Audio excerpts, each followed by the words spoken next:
অনেক গাড়ি এখানে আসবে, এসে তারা এখানকার নিয়মকানুন জানে না, এখানকার সিস্টেম জানে না, যত যত এসে যাত্রী ওঠায়, এর জন্য বিরাট একটা যানজট হয়, নাম্বার ওয়ান। নাম্বার টু, যেহেতু স্বাভাবিকভাবে ঈদে প্রচুর চাপ থাকবে, সেই পরিমাণ আপনাদের ট্রাফিক নিয়ন্ত্রণের লোকজন থাকে না, এটা তাদের অভিযোগ। তৃতীয়ত হচ্ছে আমাদের তেলের সমস্যা, এখানে প্রচণ্ড এখনই তেলের সংকট আছে। তেলের যথেষ্ট এবং যথাসময়ে তেল না পাওয়ার কারণে তারা শিডিউল মেনটেন করতে পারে না। এখন আপনি বলেন, আপনাদের ডিপার্টমেন্ট পক্ষ থেকে আপনি কি চিন্তা করছেন? স্যার ধন্যবাদ আপনাকে, আপনি আমাদের এলাকা পরিদর্শনে আসার জন্য।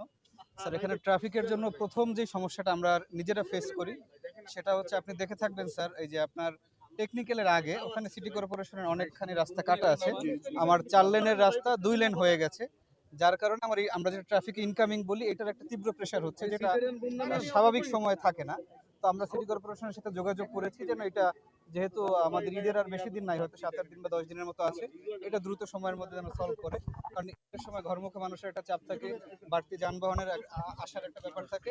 তো এটা আমাদের পক্ষ থেকে আমরা তাদেরকে জানিয়েছি স্যার, যদি সম্ভব হয় আপনি যদি আরেকটু তদারকি করেন আমি এখন আমাদের জন্য এটা উপকার হয় স্যার। আচ্ছা, আর আপনি যেটা বললেন যে রুট পারমিট ছাড়া কিছু যানবাহন আসে, এটা স্যার টার্মিনাল কেন্দ্রে কিছু মানে আসে, এটা আমরাও দেখেছি।